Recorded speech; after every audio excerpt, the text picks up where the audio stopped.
नमामि धन्वन्तरिमादिदेवं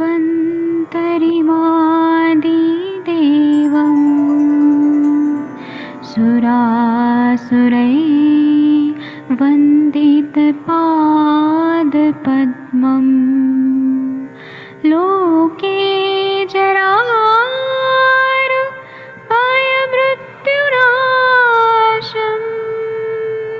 दातारमीशं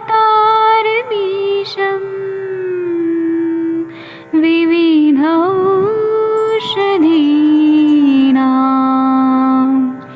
शङ्खं चक्रं जलौकां दधतं मृतघटं चारुतोर्भिश्चतुर्भिः सूक्ष्मस्वच्छादिरुद्यं शुकपरिविलसन् मौलिमम्भोजनेत्रम् कालाम्बोदोज्ज्वलाङ्गं कटितटविलसत् चारुपीताम्बराढ्यं वन्दे धन्वन्तरिन्तं निखिलगदमिव प्रौढदावाग्निनीलम्।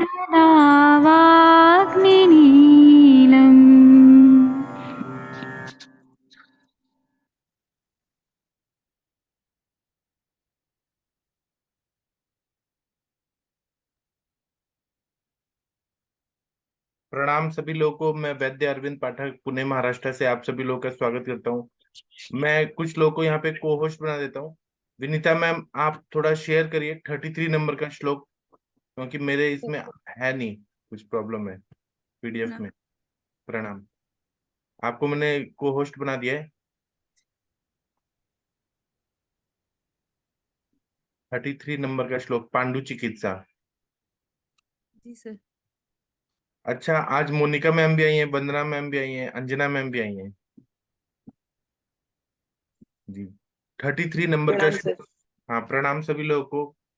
33 नंबर का श्लोक। जी पढ़ दूं वैद्य जी? हाँ सर। इति सामान्यतः प्रोक्तम प्रोक्तम पांडुरोगे भिषग्जितम विकल्प योज्यम विदुषा पृथक दोष बलम प्रति। इस प्रकार यहाँ तक पांडु रोग की सामान्य चिकित्सा का वर्णन कर दिया गया है। विद्वान चिकित्सक को चाहिए कि वह विविध प्रकार की कल्पना करके वात आदि दोषों के बल अनुसार विशेष चिकित्सा करे। जी वैद्य जी। जी, यहाँ पे सामान्य चिकित्सा बता दिया है, अब दोषों के हिसाब से चिकित्सा आगे बताएंगे, है ना। अभी हम इसका टीका पढ़ते हैं, तो मैं टीका लेके आता हूँ 33 नंबर का श्लोक का। हाँ, ये टीका कृपया पढ़िए, जो पढ़ना चाहे पढ़ सकते हैं। सबसे इंटेलिजेंट कौन है? मुझे तो सब लगता है। वीना मैम, आप पढ़ेंगी? हाँ, पढ़ती हूँ सर। कितने नंबर की? 33, आपके स्क्रीन पे दिख रहा होगा। हाँ सर। इति एव पांडुरोगे सामान्येन भिषग्जित औषध प्रोक्तम। भिषग धातु कण्वादौ भिषज्यते स्मक्त भिषग्जितम तदभिज्ञेन वैद्येन विकल्प्य निरूप्य पृथक दोष बल लक्षणीकृत्य योज्यम। जी, इसका मतलब ये है कि इति का मतलब है कि एव, इस तरह से पांडुरोगिन सामान्य भिषग्जित औषध प्रोक्तम, मतलब पांडुरोग की सामान्य चिकित्सा या औषधि प्रउक्तम कहा गया है। भिषज जातु, जब ये भिषज जातु जब बोल रहे हैं, तो इसका मतलब है कंडू आदि जो है उसके लिए जो चिकित्सा है, उसके बारे में भिषग्जितम ये कहा है। तदब विज्ञान वैद्यन विकल्प्य, उसको जानकर वैद्य को अलग अलग विकल्प से, उसको समझ के, निरूप्य मतलब समझ के, पृथक दोष बल लक्षणीकृत्य, अलग अलग दोष वात पित्त कफ, उसको ध्यान में रखते हुए जो जो लक्षण है उसको देख के योजना करनी है कि हमें कौन सा मेडिसिन देना है। अब आगे जो आएगा वो वातज पित्तज कफज के लिए चिकित्सा आएगा। तो अभी विनीता मैम आप शेयर करिए 34 नंबर का श्लोक।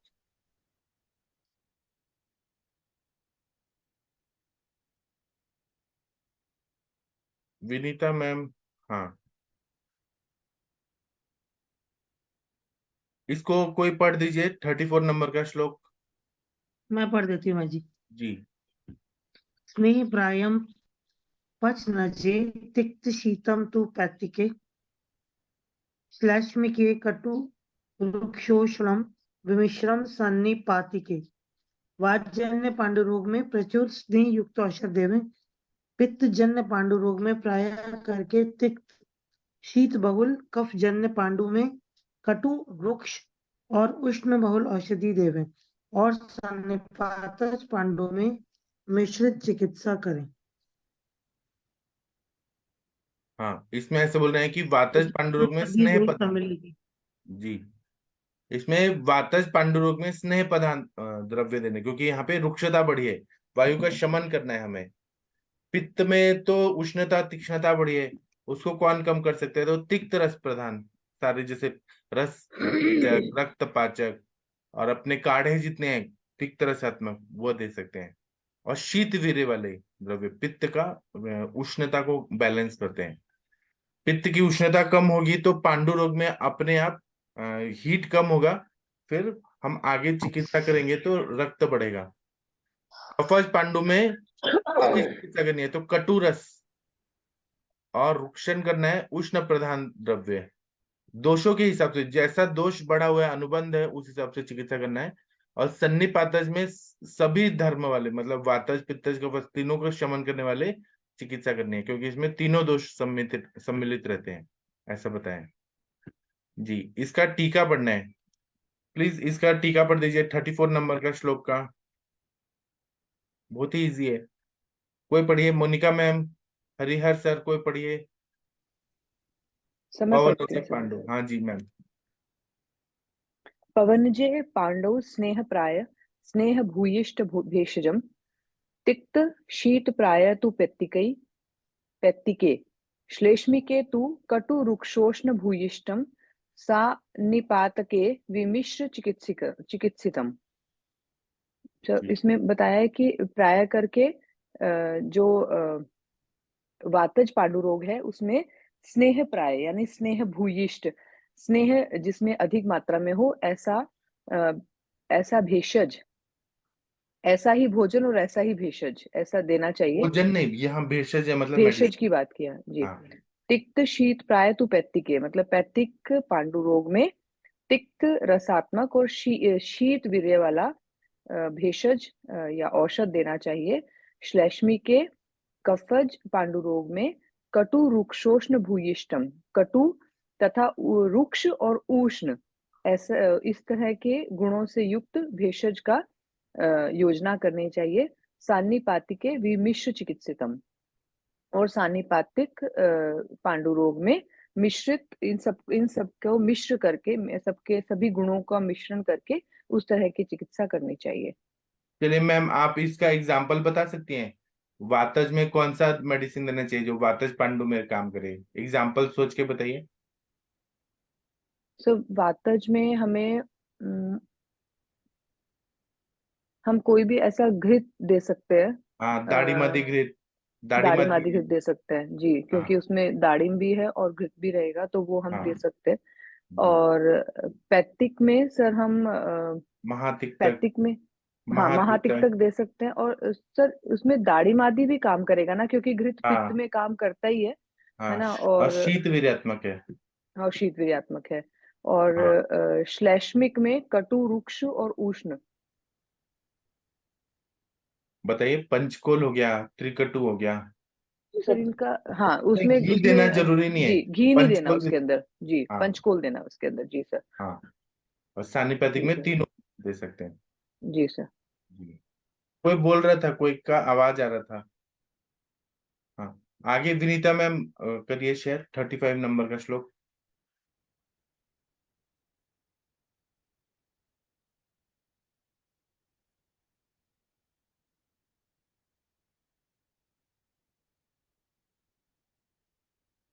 35 नंबर का श्लोक कौन पढ़ना चाहेगा? सबसे इंटेलिजेंट कौन है? छोटा छोटा तो श्लोक है। मृद भक्षण जन। आपने ऐसे पेशेंट देखे होंगे कि जो मिट्टी खाते हैं, उनकी कमी रहती है। प्रेग्नेंट लेडीज बहुत खाती हैं कैल्शियम की कमी की वजह से। कविता मैम पढ़ना चाहेंगी? हाँ सर, प्रणाम सभी को। मृदम निर्यापयेत् कायात् तीक्ष्णैः संशोधनैः पुरः बला बलाधानानि सर्पिषि शुद्धे कोष्ठे तो योजयेत्। मृत भक्षणज पांडु चिकित्सा। मिट्टी खा लेने के कारण जो पांडुरोग उत्पन्न होता है, उसमें सबसे पहले तीक्ष्ण विरेचन कराकर मिट्टी को पेट से बाहर निकाल दे। इस प्रकार उदर शुद्धि हो जाने पर बल को बढ़ाने वाले विविध प्रकार के औषधि सिद्ध घृतों का उसे सेवन कराए। जी। सविता मैम, आपने कभी मिट्टी खाया है क्या?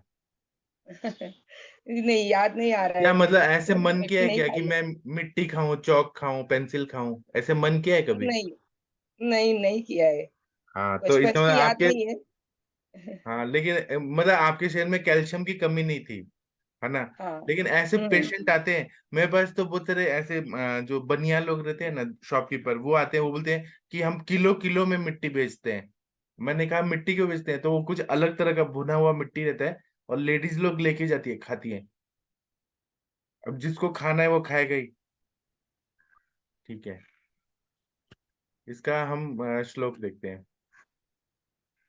जी मिट्टी खाते हैं, और जो घड़े घड़े के टुकड़े होते हैं ना, सुराई के टुकड़े, जी। वो भी बच्चे भी खाते चबाते हैं, बच्चे भी खाते हैं, चौक पेंसिल खाते हैं, वो दीवार का जो ये रहता है ना चूना, वो भी चाटते हैं। जी। ये इसका टीका पढ़ दीजिए सविता मैम। कौन पढ़ेगा? इसका टीका पढ़ने वो तो पढ़ती हूँ इजी है। सर, जी। पढ़ती हूँ सर। कायात् शरीरात् मृत शाल्यभूत स्थिता तीक्ष्ण शल्य, संशोधन। शल्य है, शल्यभूत स्थिता। हाँ, शल्यभूत स्थिता तीक्ष्णे संशोधनैः स्नुहि क्षीरादिभिः निर्हरे पूर्वं शुद्धे तु कोष्ठे बलाधानानि घृतानि योजये। अर्थ बताइए मैम।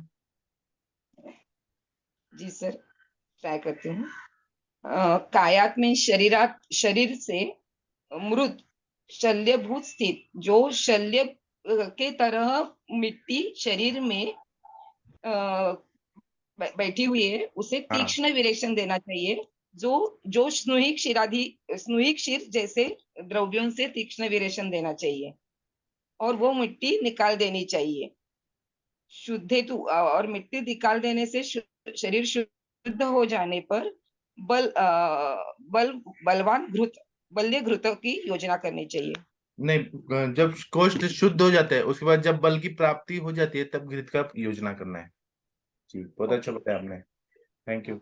अब 36 37 नंबर का श्लोक मैम शेयर करिए, विनीता मैम। मनीषा मैम, आपके पास ऐसे पेशेंट आते हैं बच्चे जो मिट्टी खाते हैं? मनीषा जी मैम। सर। जी सर, प्रणाम सर, प्रणाम सभी को। मृद भक्षण जन्य पांडु का थोड़ा एक्सपीरियंस बताइए मैम।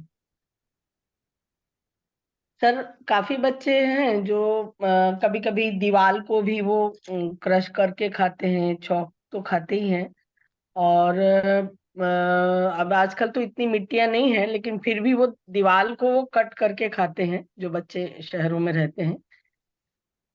उनमें कृशकाय भी होते हैं उधर में। उनका पूरा जो पेट का जो भाग है वो फूला रहता है, हाथ पैर पतले रहते हैं उनके, और एनीमिक रहते हैं सर। खाने में भी बहुत ज्यादा रुचिकर नहीं होते हैं, और कृशकाय होते जाते हैं। तो उनमें पांडु की चिकित्सा से पूर्व कृमि की चिकित्सा जब करते हैं, कृमि की चिकित्सा करने के बाद फिर पांडु की, फिर बलवर्धन की करते हैं, बच्चे स्वस्थ हो जाते हैं। जी। और लेडीज पेशेंट देखा है आपने प्रेगनेंसी में मिट्टी खाने वाली? हाँ सर, अभी मैडम जैसे बोले ना, वो घड़े के टुकड़े और ये खूब वो भी खाना, चावल खाना, और वो चौक पेंसिल्स जो पहले आती थी, उसको वो खाती हैं। जी आयरन कैल्शियम की कमी से उसकी आपूर्ति होती होगी, बट उनमें फिर यही कोष्ठ शोधन नहीं करो तो फिर कई प्रॉब्लम आ जाती है उनको। जी। तो आप ऐसे विरेचन करा के उनको घृतपान कराती हैं? हाँ सर, विरेचन अब जैसे प्रेगनेंसी वाली लेडीज हैं तो उनको विरेचन तो बहुत मुश्किल हो जाता है, उसको धीरे धीरे छोड़ने का। जैसे हमारे यहाँ औषधियाँ हैं, चित्रकादी बट्टी है या शंख बट्टी है, ये सारी चीजें बीच बीच में देते हैं। फिर कैल्शियम के लिए औषधियाँ देते हैं, अस्थि पोषक वगैरह साथ में, और शंख भस्म प्रवाल पंचामृत ये सब देते हैं, तो उनका फिर धीरे धीरे मन वहां से हट जाता है। और कम मात्रा में त्रिफला घृत देते हैं, जिससे उनका कोष्ठ शोधन हो, या एरंड का तेल बहुत कम मात्रा में, बहुत कम मात्रा में एरंड हरित की मिला करके। तो उसके बाद फिर उनको बल्यकारक औषधियाँ देते हैं साथ में, घृत के लिए कल्याण घृत, फल घृत, ब्राह्मणी घृत, ऐसे करके भोजन के साथ में तपेदी लौह वगैरह साथ में मिला करके देते हैं। तो वो धीरे धीरे छूटता है, लेकिन छूटता नहीं है सर, वो कुछ ना कुछ वो कटपट मुंह में चलाते रहती हैं, कई महिलाओं की जो ऐसी आदत हो जाती है। जी। इसीलिए ना हमारा ये संस्कृत की टीकाएं किताब ये सब पढ़ना चाहिए, तो हमें एक लाइन ऑफ ट्रीटमेंट मिलता है कि मिट्टी खाने से पांडु होता है, तो क्या ट्रीटमेंट है। इसलिए ग्रंथ पढ़ना जरूरी होता है, सब याद रहता है हमें। जी। जी थैंक यू सर, मैम। कितने बहुत अच्छे से बता दिए कि पहले उनका शोधन करिए और फिर बाद में बल्यकारक औषधियों को सेवन कराइए। जी। जी अभी देखिए दीपन पाचन के लिए घृत कल्पना भी बताइए। कौन पढ़ेगा 36-37 नंबर का श्लोक? सबसे इंटेलिजेंट कौन है? सर मैं पढ़ दूं? हाँ आप पढ़ दीजिए। व्योष विल्व द्वि रजनी त्रिफला द्वि पुनर्नवम मुस्ता मुस्तानि अय मुस्तानि अयो रज पाठा विडंगम देवदारु च वृश्चकाली च भारंगी च क्षीरस्ते श्रितम घितम सर्वान् प्रशमयत्याशु विकारान् मृतिका कृतान् व्योषादिघृत सोंठ मरीच पीपल बेलगिरी हल्दी दारू हल्दी हरड़ बहेड़ा आंवला पुनर्नवा लाल पुनर्नवा नागरमोथा लौह भस्म पाठा विडंग देवदारू वृश्चिक बिच्छू घास या सिसुन और भारंगी, इनका कल्क एक भाग, गाय का घी 4 भाग और गाय का दूध 16 भाग, इन सबको मिलाकर धीमी आंच पर रखकर पाक करें। घृत मात्र शेष रह जाने पर घृत को छानकर रख लें। इस घृत का मात्रानुसार सेवन कराने से मिट्टी खाने के कारण उत्पन्न होने वाले सभी विकार शांत हो जाते हैं। जी। तो हमारे सर ने, ये तो विषादी घृत है कि इसमें त्रिकटु है, बेलगिरी हल्दी दारू हल्दी, त्रिफला पुनर्नवा, दोनों तरह के पुनर्नवा हो गया, नागरमोथा लौह भस्म पाठा वायुडंग देवदार वृश्चिकाली, इनका कल्क लेना है और गाय का घी दूध इसको सिद्ध करना है। इस तरह से ये घृत कल्पना बन जाती है। लेकिन हमारे सर के फॉर्मूला बुक में एक मातीचा फॉर्मूला करके है। तो आजकल लोग क्या करते हैं ना कि लैपटॉप वगैरह उस पे भी काम करते रहते हैं, और कहीं ना कहीं और खाते रहते हैं, खाना खाते हैं, वेफर्स खाते रहते हैं, लेज खाते रहते हैं, और लैपटॉप में धूल मिट्टी रहता है, उससे बहुत सारी बीमारियां होती हैं। पांडु रोग ऐसे नहीं कि डायरेक्ट मिट्टी खा रहे हैं, ऐसे भी होता है। तो वो मातीचा फॉर्मूला है ना, वो देते हैं। तो मृत भक्षण जन्य पांडु के लिए है हमारे सर का फॉर्मूला, उससे बहुत सारा प्रॉब्लम सॉल्व हो जाता है। हाँ ठीक है। आगे हम इसका टीका पढ़ते हैं, 36-37। हाँ एक मिनट। हाँ इसका प्लीज पढ़ दीजिए। कौन पढ़ेगा? एक लाइन का टीका है। हाँ पढ़िए मैम। अ, विनीता मैम। जी सर। मैं पढ़ देती हूँ सर। हाँ मनीषा मैम पढ़िए। चतुर्थांश श्रितानि समेन क्षीरेण तच्च द्विगुण जलेन घृत सर्वान् विकारान् मृत्तिका कृतान् शमयति। जी अर्थ व्योष बताइए। व्योष आदि घृत के साथ चतुर्थांश जो श्रितानि समेत क्षीरेण तच्च जो दूध है उसमें तदुगुण जलेन तच्च तदुगुण जलेन घृत सर्वान् ने व्योष आदि जो घृत है उसके चतुर्थांश हमको क्षीर मिलाना है सर। और विकारान मृत्तिकान शमयति, इसको क्षीर मिला के घृत का पान करा करके इन विकार को शमन करते हैं। मृतिका कृतान शमयति, ये है सर। जी, इसमें दूध कितना लेना है, घी कितना लेना है? इसमें चतुर्थांश है, व्योस अंत शतानि समेन क्षीरेन तच तदुर्गुण ये जलेन 1/4 घृतेन ले लिया, कल्क ले लिया 1/4, और जी दूध ले लिया 100 4 मात्रा, गुना 4 गुना, और घी भी 4 गुना, शीर 16 गुना हो गया। हिंदी टीका में देखिए, हिंदी टीका में 16 गुना दूध है और घी 4 गुना, और कल्क है 1/4। इससे सिद्ध करना है। हाँ, ये लाइए मैम, विनीता मैम।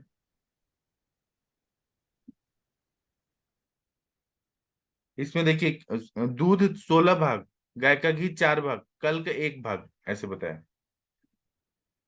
जी, आगे पढ़िए, एक ही लाइन है, संधि विच्छेद करके धीरे धीरे पढ़ना है।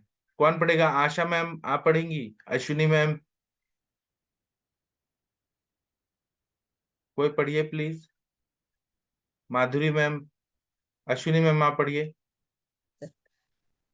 एतद्वत् केसर, यही है ना? हाँ जी, तद्वत् केसर यष्ट्याह्व पिप्पली क्षीर शाद्वलई।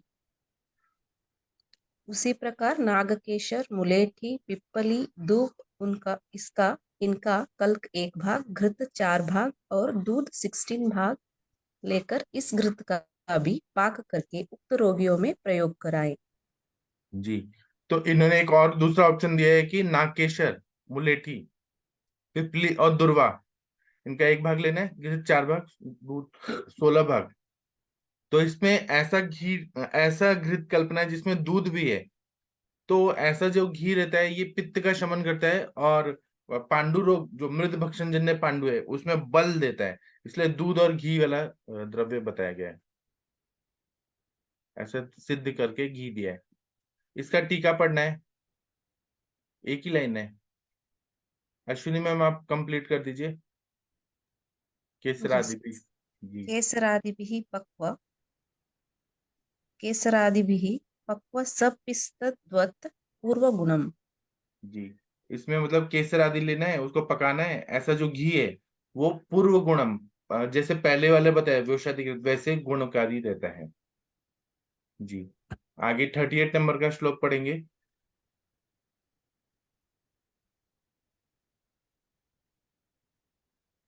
शेयर करिए। सर ये जो घृत का भी निर्माण बताए ऊपर, तो जी जैसे रक्त प्रवहन वगैरह है तो उसमें भी बहुत अच्छा काम करेगा। नाग केसर हाँ दुर्वा है। जी, और मुझे तो लग रहा है ये प्रजा स्थापन भी करेगा।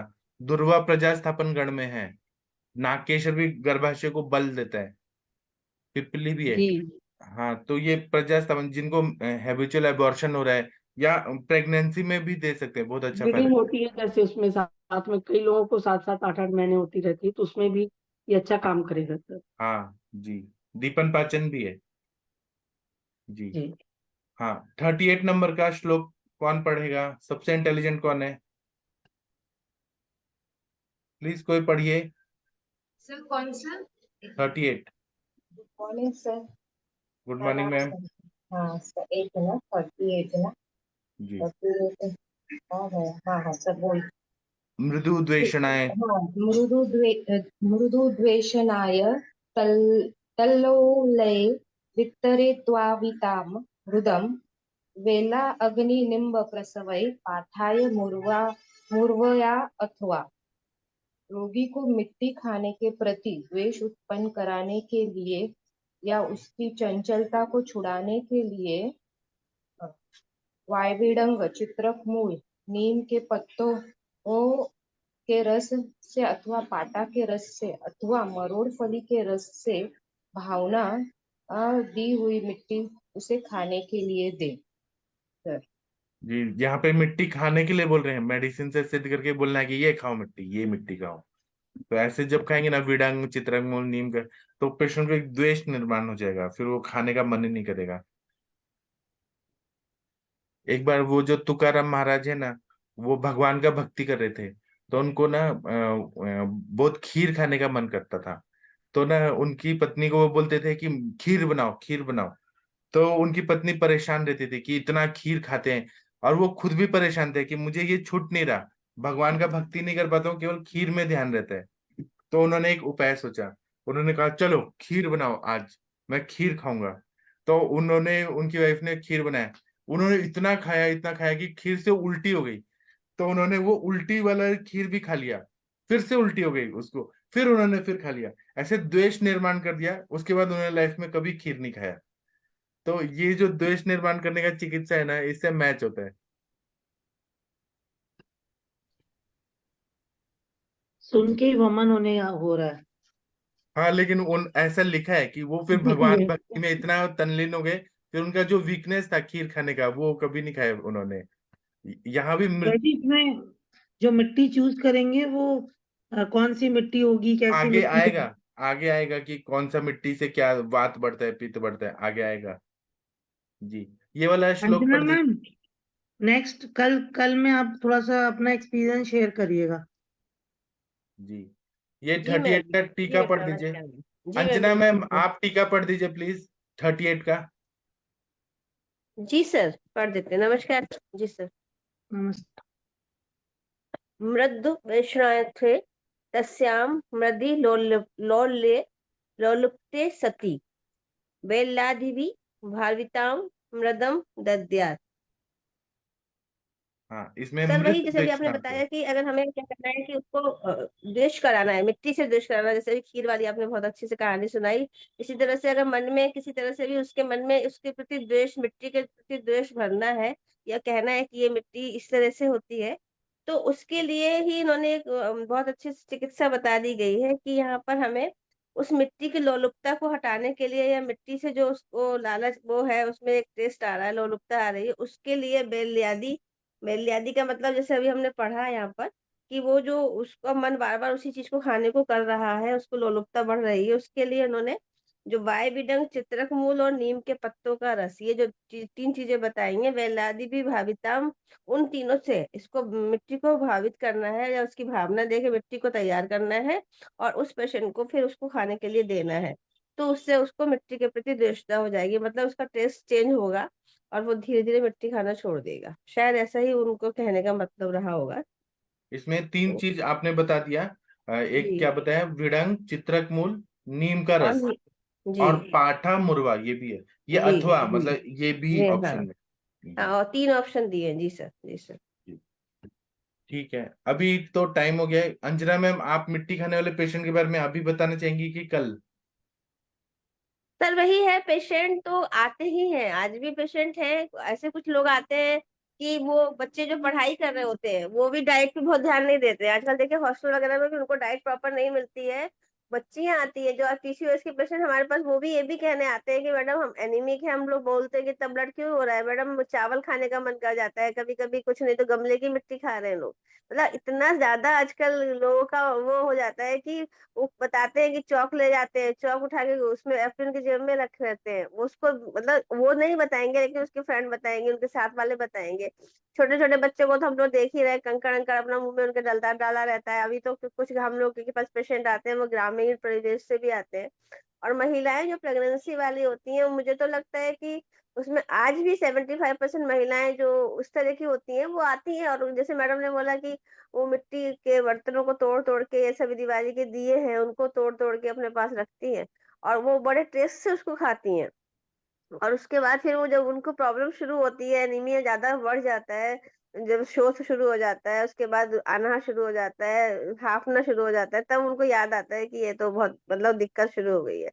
तो ये हिस्ट्री आज भी उतनी ही डिटेल में मिलती है, बस ये है कि कुछ लोग छुपा ले जाते हैं और कुछ लोग बता ले जाते हैं। लेकिन मुझे नहीं लगता है कि ये क्रमी जन्य पांडु जो सर ने बताया या मृतिका मृतिका भक्षण जन्य पांडु जो है, ये बच्चों में भी महिलाओं में भी, और मुझे तो, मैं आपको क्या बताऊं सर, किसी किसी जेंट्स में भी ये हिस्ट्री मिली है कि उनको भी ये दिवाली वाली जो मिट्टी है, दिए वाली जो मिट्टी है या जो घड़े वाली मिट्टी है, ये खाने की आदत है।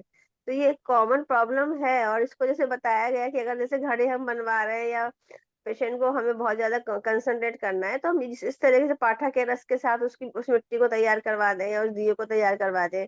या जैसे अभी हमने पढ़ा कि हमें बाय बिडंग तो है ही है, मूल नाश वो है, और चित्रक मूल जनरली क्या होगा कि अग्नि को बढ़ाएगी और नीम के पत्ते भी कृमिनाशक है। तो इस तरह की जैसे हमें उसकी भी एक चिकित्सा की उन्होंने विधि बताई है कि जो पेशेंट जिस तरह की मिट्टी खाता है उस तरह की मिट्टी को अगर हम तैयार करके उसको देंगे तो ये है। लेकिन प्रेगनेंसी में थोड़ी सी दिक्कत है, क्योंकि प्रेगनेंसी में हमें हमें यहाँ तक लगता है जो हम ट्रीटमेंट करते हैं, फिर हमें ये लगता है कि यहाँ पे जिस हेतु पे जाए और जिस चीज कमी है, क्योंकि जो मिनरल्स की बॉडी में कमी है उन मिनरल्स को हम अच्छे से दें और उसको बैलेंस डाइट के लिए थोड़ा सा प्रोत्साहित करें। और ये सब चुकंदर का सूप है, टमाटर का सूप है, इस तरह की डाइट, आंवला आंवला बहुत अच्छी चीज होती है। हम लोग तो आंवले को बोलते हैं कि उबालिए, मिश्री बनाइए और उसमें चीनी, मिश्री, गुड़ जो भी टेस्ट हो मिला मिला के सुई को खाइए। आप मत जाइए च्यवनप्राश के पीछे, लेकिन आंवले को गुड़ के साथ या आंवले को मिश्री के साथ, आंवले को चीनी के साथ मिला के चटनी बना के खाइए, तो उससे काफी कुछ रेस्पॉन्स मिल रहा है। लेकिन पेशेंट खाते हैं, 100% ऐसे पेशेंट मिलते हैं।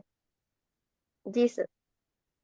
मैम प्रेगनेंसी में ना बहुत सारी वो फीमेल्स वो भी खाती हैं, कच्चा चावल भी खाती हैं। जी जी जी जी, उसको और बोला जाता है ना डाइट का जो है जो कपड़े होते परवर्टेड हैं डाइट हो जाती है हम लोग की। वो लोग का प्रेगनेंसी के बाद मैडम एक ऐसी हैबिट भी बढ़ जाती है ना, फिर सूतिका में भी वो लोग डाइट बहुत अच्छे से आयरन वगैरह लेती नहीं है, फीडिंग कराती हैं, तो वो एक उनकी हैबिट पड़ जाती है। आप देखिए लोग जो है चावल बीनते बीनते वो एक मुट्ठी चावल खा जाती हैं।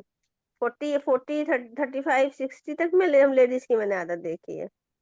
वो एक हैबिट पड़ जाती है इन लोग की, क्योंकि उनकी उनकी बॉडी में डिफिशियंसी रहती है और वो इस बात को जान नहीं पाती हैं।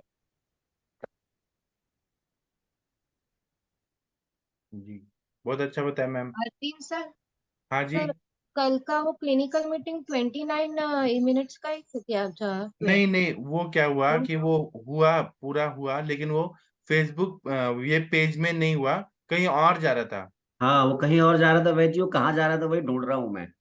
सर कल मुझे वो 43 मिनट्स का मिला, पर आज सुबह फिर ढूंढ रही हूँ तो नहीं दिख रहा है वो वीडियो का नहीं नहीं, है शायद। है वो है। सर वो वो इसलिए वो एक्चुअली कभी कभी लाइव करते समय ना वो किसी और जगह पे लाइव हो गया है, वो होगा, मैं ढूंढता हूँ उसको, है ना। हाँ 29 वाला है सर, वो उसको 43 लेके मिनट्स फिर वाला था। क्लब करके फिर करना क्लब पड़ेगा। करके वो यूट्यूब पे मिल जाएगा आपको, ठीक है। अच्छा जी जी जी। ठीक है, अभी कोई प्रेयर कर दीजिए भगवान का, प्लीज। कोई करना चाहे तो कर दीजिए, Monika ma'am, Vinita ma'am, Veena ma'am. हाँ करो। और आपका राम रक्षा स्तोत्र बाकी है मैम, वीना मैम। हाँ हाँ ठीक है, आप करिए, आज करिए, और राम रक्षा स्तोत्र तो कभी करना है आपको। हाँ। ठीक है। माता रामौ मत्पिता रामचन्द्रः, स्वामी रामौ मत्सखा रामचन्द्रः, सर्वस्वं मे रामचन्द्रो दयालुर्, नान्यं जाने नैव जाने न जाने, दक्षिणे लक्ष्मणो यस्य, वामे तु जनकात्मजा, पुरतो मारुतिर्यस्य, तं वन्दे रघुनन्दनम्, तं वन्दे रघुनन्दनम्। Thank you sir. Thank you, thank you. अब हम शाम को मिलेंगे 7 बजे, और आज से मैं हार्ट डिजीज पे एक सीरीज लूंगा। मॉडर्न के सारे डिजीज, उस पे आयुर्वेदिक चिकित्सा, जो कोई नहीं बताता है वो मैं बताऊंगा।